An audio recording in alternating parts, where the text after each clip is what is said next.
Musa Tuhan izinkan 40 tahun ada di keluarga Firaun. Bagaimanapun Tuhan izinkan dia diproses dan dibentuk di sana menjadi orang yang pemberani, militan, dan seterusnya.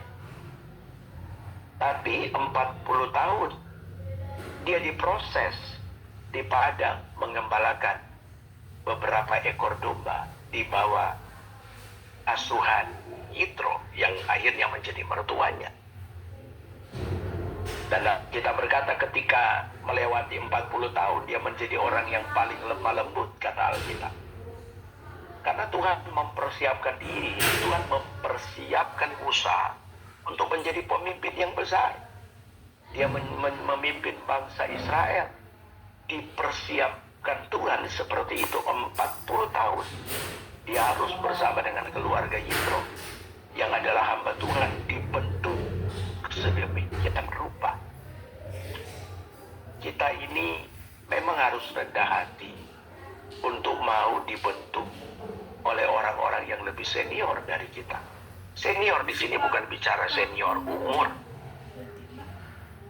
tapi senior bicara di sini adalah kita punya bapak rohani, kita punya mentor rohani. Dan ini butuh kerendahan hati, saudara. Butuh kerendahan hati. Saya belajar sampai hari ini dalam sampai pada titik ini Tuhan percayakan dalam tanda kutip pengambilan keputusan terakhirlah seperti itu dalam banyak hal, dalam keluarga, di lembaga pendidikan, di BMD, di gereja kita. Saya harus ekstra hati-hati dan saya harus membuka diri untuk harus mau dimurnikan oleh Tuhan dan ditahirkan dalam apa yang Tuhan mau untuk saya ditahirkan.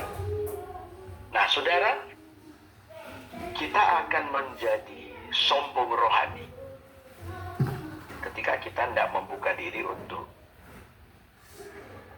ditahirkan ataupun dimurnikan. Akhirnya kita hanya melakukan kegiatan-kegiatan pelayanan aja. Seperti saya hari ini, pagi ini saya melakukan kegiatan pelayanan. Saya selalu tekankan kepada para pelayan Tuhan di tempat kita dan kita semua.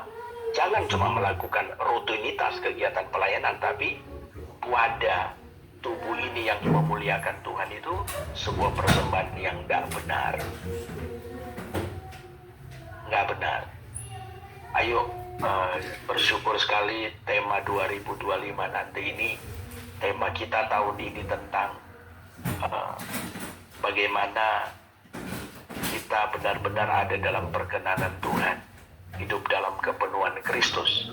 Dan tahun depan kita dengan tema besar menantikan Tuhan. Dan ada banyak poin-poin yang perlu Tuhan tolong dalam hikmat Tuhan untuk kita jabarkan. Ya, nanti akan dibagikan flyer dan setiap bulan sudah ada pokok pembahasan di sana untuk tema besar kita di tahun 2025. Sedang dipersiapkan oleh Ibu Ketua 2. Nah, saudara, mari firman Tuhan kembali mengingatkan kita. Dia masuk dalam baitnya, dalam tubuh kita, di dalam rumahnya untuk mentahirkan. Saya baru menekankan tentang poin tubuh jasmani kita yang adalah bait Allah untuk dimurnikan. Supaya dimurnikan, buka diri. Dan setelah kita buka diri, kita akan melihat Tuhan mentahirkan kita di apanya. Yang pasti tubuh, jiwa, dan roh. Itu pun secara detail apanya yang akan ditahirkan oleh Tuhan. Ada satu tujuan yang luar biasa, supaya kita dapat mempersembahkan korban yang benar kepada Tuhan. Kita tidak hanya sekedar tubuh ini sebagai wadah melakukan kegiatan pelayanan, tetapi sesungguhnya kegiatan pelayanan yang telah kita lakukan karena kita sudah mempersembahkan korban yang benar kepada Tuhan.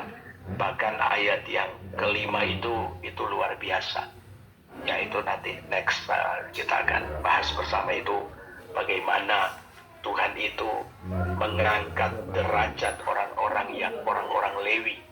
Kita dipakai Tuhan. Nah, kita kalau tidak mengerti akan hal ini berbahaya. bahaya sekali kalau kita tidak paham hal ini, maka kita bisa menjadi orang yang sombong seperti itu. Bisa menjadi orang yang sombong ketika kita paham betul ayat yang kelima ini. Waduh. Nah, oleh karena itu membutuhkan kita ini dari hari ke hari harus terus mau dimurnikan Tuhan. Amin. Mari kita berdoa. Saya akan berdoa untuk renungan firman, dan setelah itu doa syafaat. Mungkin minta tolong Ibu Pendeta Nancy ya. Bu Pendeta Nancy, doa syafaat setelah saya berdoa untuk firman Tuhan, dan nanti Bapak Pendeta Yonas akan tutup kita di dalam doa berkat. Mari kita berdoa. Tuhan, terima kasih untuk firman-Mu. Roh Kudus menolong kami supaya oleh karena Roh-Mu yang kudus akan menuntun, menolong kami supaya kami makin hari makin membuka diri untuk dimurnikan, dan kami akan melihat pentahiran yang Tuhan kerjakan atas pribadi kami. Tuhan tolong hamba-Mu.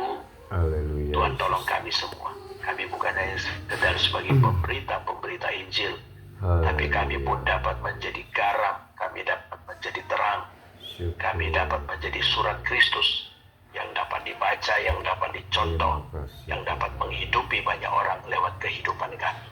Terpuji Engkau Tuhan, dalam nama Yesus. Haleluya. Amin.